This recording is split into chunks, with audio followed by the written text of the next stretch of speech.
Red Bull boss Christian Horner has confirmed contact with McLaren's prize asset Lando Norris. Christian Horner has confirmed Red Bull held their latest series of talks with Lando Norris before he signed a new contract at McLaren until the end of the 2025 season. Red Bull have long been linked to the 22-year-old, but Horner has expressed his frustration about the consistent outcome of discussions. Norris' stock has soared since joining McLaren in 2019.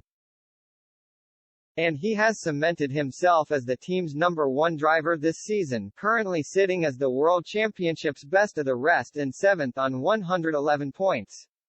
But Red Bull's interest is no secret, with Helmut Marko first targeting him to replace Brendan Hartley at Toro Rosso in 2018.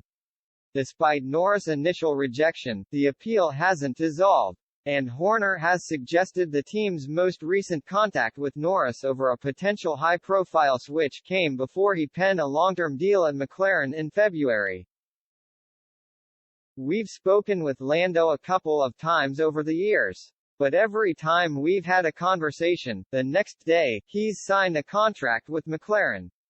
He's on a long-term contract and looks like he's going to be there for a few more years," Horner explained. Max Verstappen is currently contracted to Red Bull until 2028, and both parties will undoubtedly be delighted by his success so far.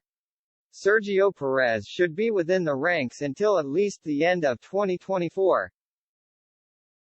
When speculation surrounding Norris will likely be rife once again. During Mexican Grand Prix weekend, Norris also admitted that there were talks with Red Bull before he committed his future to McLaren.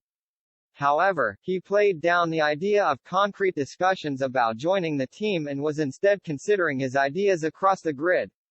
He told Auto Motor und Sport, "Of course, there are talks with other people from time to time.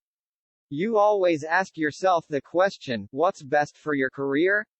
After all, I want to win and win world championships. There have been talks with Red Bull. They are a team that has been in the top 3 for years. I was coming to the end of my contract, and it wasn't like Red Bull and I were talking heavily. I literally said it was just that everyone always tries to speak to all teams at some point, so I spoke to them, and I spoke to a few other people. A chat's a chat. It's not like, what can we do straight away? Just keeping in touch, things like that. It's as simple as that sometimes."